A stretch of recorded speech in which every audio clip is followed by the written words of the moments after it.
లోకేష్ బాబు గారికి పుట్టినరోజు శుభాకాంక్షలు తెలియజేస్తున్నాము.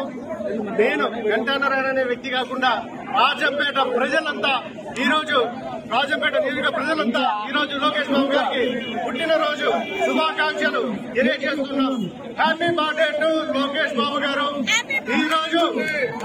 ఈరోజు మా లోకేష్ బాబు గారు పుట్టినరోజు. ఎందుకంటే మొన్న చూశారు మీరు, ఇదే పాదయాత్ర రాష్ట్రం మొత్తం ప్రజలు బాగుండాలని ఆకాంక్షిస్తూ పాదయాత్ర 300 కిలోమీటర్ల పైన పాదయాత్ర చేసిన వ్యక్తి లోకేష్ బాబు గారు. ఎందుకంటే ఒక్కసారి ఆలోచించండి, ఆయన పుట్టినప్పటి నుండి ఎటువంటి ఇబ్బందులు తెలియకుండా అటువంటి ఇబ్బందులు తెలియకుండా రాష్ట్ర ప్రజల కోసం అన్ని కిలోమీటర్లు నడచమనేది అంత ఆశామాషమని కాదు. ప్రజలతో ఉంటూ ప్రజల చుట్టూ తిరుగుతూ వాళ్ళ సమస్యల్ని అక్కడికక్కడే పరిష్కరిస్తామని పాదయాత్ర చేస్తూ ముందుకు కొనసాగాడు. ఒక్కసారి ఆలోచించండి ప్రజలారా, ఈ రోజు రాష్ట్రానికి అద్భుతంగా అభివృద్ధి చేసే నాయకుడు చంద్రబాబు నాయుడు గారి కోసం అంత కష్టపడాల్సిన అవసరం లోకేష్ బాబు గారికి లేదు. కానీ రాష్ట్రం బాగుండాలా, ఖచ్చితంగా తెలుగుదేశం పార్టీ బాగుండాలా, రాష్ట్రంలో ప్రజల సమస్యలు ఎదుర్కొంటున్నారు, వీళ్ళ సమస్యలని తీరుస్తామని లోకేష్ బాబు గారు పాదయాత్ర చేశారు. Thank you to Lokesh Babu గారు. ఈ పాదయాత్ర చాలా అద్భుతంగా సక్సెస్ చేశారు. మరొకసారి చెప్తున్నా, లోకేష్ బాబు గారికి పుట్టినరోజు శుభాకాంక్షలు తెలియజేస్తున్నాం. రాజంపేట ప్రజలందరూ మరియు రాజంపేట మీడియా మిత్రులు, రాజంపేట నియోజక ప్రజలందరూ కలిసి ఇంత పెద్ద ఎత్తున ప్రోగ్రామ్ సక్సెస్ చేయడం అనేది నాకు చాలా సంతోషకరంగా ఉంది. ఈ రోజు మళ్ళా ఒక్కసారి చెప్తున్నాను, అందరము కలిసి రాష్ట్రాన్ని బాగుపరుచుకుందాం, రాష్ట్రాన్ని అభివృద్ధి పరుచుకుందాం, రాష్ట్రాన్ని అద్భుతంగా తీర్చిదిద్దుకుందాం. అటువంటి నాయకుడు చంద్రబాబు నాయుడు గారికి మనం ముఖ్యమంత్రి చేసుకుందాం. లోకేష్ బాబు గారు ఖచ్చితంగా ఫ్యూచర్ లో మనంటూ ఉండి ఖచ్చితంగా పార్టీని నడిపిస్తారని కోరుకుంటూ happy birthday to Lokesh Babu గారు. Thank you. మాయ మాటలు చెప్పి ముఖ్యంగా యువతకి జాబ్ క్యాలెండర్ ఇస్తాను, 3 లక్షల ఉద్యోగాలు ఇస్తాను అని చెప్పి ఇంతవరకు జాబ్లెస్ క్యాలెండర్లు చేశారు. క్యాలెండర్లు ఇంకా బహుశా ఇంత అవుతూనే ఉన్నాయి, 4 సంవత్సరాల ఇంతవరకు తెలియదు. కానీ ఇంతవరకు క్యాలెండర్ అనేటువంటిది ఇవ్వలేదు. ఒక ఉద్యోగం కూడా నియమించినటువంటి పాపాన పోలే.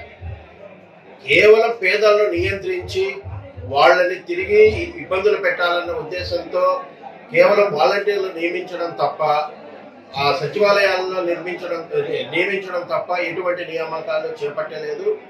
కాగా యువతను ప్రపంచంతో పోటీ పడండి, ప్రపంచాన్ని ధీటుగా మేధాశక్తి పెంచుకోండి అని పిలుపునివ్వడము, అటువంటి ఏర్పాట్లు చేయడం కాకుండా మీరు మటన్ కోట్లు పెట్టుకోండి అని చెప్పి యువతను ఆత్మస్థైర్యాన్ని దెబ్బతీసే విధంగా పరిపాలన చేతగానటువంటి ముఖ్యమంత్రి ఇవాళ మనం చూస్తున్నాం. అదే నిరాశ నిస్పృహల్లో ఉన్నటువంటి యువతలో భరోసా నింపడానికి యువగళం పేరిట మా యువ నాయకుడు లోకేష్ బాబు గారు రాష్ట్రమంతా పర్యటించి ముఖ్యంగా యువత ప్రజల యొక్క సమస్యలు తెలుసుకున్న తర్వాత యువతకు కావాల్సినటువంటి అన్ని ఉద్యోగాలు ఇవ్వడానికి ముఖ్యంగా తెలుగుదేశం ప్రభుత్వంలో మా విషనరీ నాయకత్వమైనటువంటి చంద్రబాబు నాయుడు ఆధ్వర్యంలో ఎన్నో అంతర్జాతీయ కంపెనీలు తీసుకొస్తాం, అక్కడ ఉపాధి అవకాశాలను సృష్టిస్తాం అంటూ భరోసా ఇచ్చి ఇవాళ యువతలో నిరాశ నిస్పృహల్లో యువతలో కాస్త ఆశను నెలకొల్పినటువంటి పరిస్థితి. అటువంటి ఆదరణ చూసిన తర్వాత ప్రజలందరూ కూడా తెలుగుదేశం వెంట ఉన్నారు, తెలుగుదేశం పార్టీని గెలిపిస్తారు.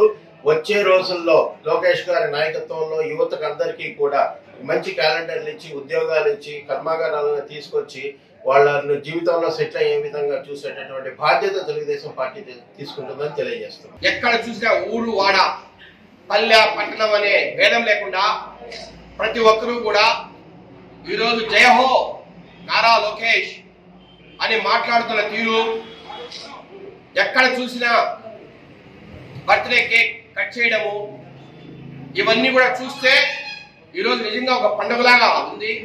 రాజంపేటలో కూడా ఒక పండుగ వాతావరణం నెలకొని ఉంది. దానికి కారణం తెలుగుదేశం పార్టీ యువ నాయకుడు భావి తరాలకు దిక్సూచి, రాష్ట్ర భవిష్యత్తుకు దిక్సూచి, ఈ రాష్ట్రానికి కాబోయే ముఖ్యమంత్రి శ్రీ నారా లోకేష్ బాబు గారి 41వ జన్మదినం సందర్భంగా ఈరోజు రాజంపేటలో కావచ్చు, అట్లాగే అన్ని పట్టణాల్లో పల్లెల్లో ఈరోజు చాలా అద్భుతంగా ఆనందంగా ఈరోజు ఒక పండుగలాగా జరుపుకుంటున్నారు. అందుకే మేము కూడా రాజంపేట నుంచి ఒకటే చెప్తున్నాం, జై హో నారా లోకేష్ బాబు గారు, హ్యాపీ బర్త్డే టు యూ. ఇంకొక 40-50 బర్త్డేలు ఇలాగా మరి జరుపుకోవాలా. తెలుగుదేశం పార్టీని అట్లాగే ఈ రాష్ట్రాన్ని మీ చేతుల మీదుగా ముందుకు తీసుకెళ్లాలా. యువగలం సభ పెడితే విశాఖపట్నంలో 6 నుంచి 7 లక్షల మంది యువగలం సభకు హాజరయ్యారంటే నారా లోకేష్ గారి ప్రతిభ, నారా లోకేష్ గారికి ఉన్న ఇమేజ్, నారా లోకేష్ బాబు గారి పట్ల యువత చూపించే అభిమానం, ప్రేమ ఏ రకంగా ఉన్నాయో ఆయన 41వ జన్మదిన సందర్భంగా మీరందరూ కూడా ఒక్కసారి ఆలోచించాలి. భవిష్యత్తు దిక్సూచిగా ఈ రాష్ట్రానికి కావచ్చు, ఈ తెలుగుదేశం పార్టీ కావచ్చు భవిష్యత్తు తారగా మారతారని, రాబోయే నాయకుడిగా ఆయన అవతరిస్తారని, ఇలాంటి యువగలం పాదయాత్ర కాదు, ఇలాంటి ఎన్నో పెద్ద పెద్ద ఇష్యూలను కూడా దాటుకొని ముందుకు పోతారని, ఈ రాష్ట్రంలో రేపు రాబోయే 3 నెలల్లో సార్వత్రిక ఎన్నికలు జరుగుతున్నాయి. అది ఒక నిజంగా ఒక సంగ్రామమే. ఇది ఒక కురుక్షేత్ర సంగ్రామం లాగా రేపు ఆంధ్రప్రదేశ్ లో ఎలక్షన్ జరగబోతోంది. పాండవులకు కౌరవులకు కురుక్షేత్ర సంగ్రామం జరిగినట్టు తెలుగుదేశం పార్టీకి వైకాపాకు రేపు జరగబోతోంది. తెలుగుదేశం పార్టీ అంటే పాండవులు, అదే వైకాపా అంటే కౌరవులు.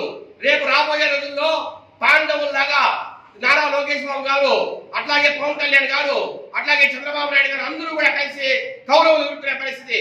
రేపు రాబోయే సార్వత్రిక ఎన్నికల్లో రాబోయే ఎన్నికల్లో విజయ డంకా మోగించడానికి సర్వశక్తులు వడ్డాలని ఆ దేవుడైన వెంకటేశ్వర స్వామి మా నారా లోకేష్ గారికి అన్ని రకాల శక్తులు ప్రసాదించాలని, ఆయన దయ, ఆయన ప్రేమ, ఆయన చూపించే ఆ ప్రేమ పూర్తిగా నారా లోకేష్ గారి మీద ఉండాలని మేము మనస్ఫూర్తిగా కోరుకుంటున్నాం. ముఖ్యమంత్రిగా కూడా ఆయన పనిచేస్తారని ఆ దేవుడు చల్లగా ఆశీర్వదించాలని కోరుకుంటూ మేడం విజయశేఖర రెడ్డి రాజంపేట.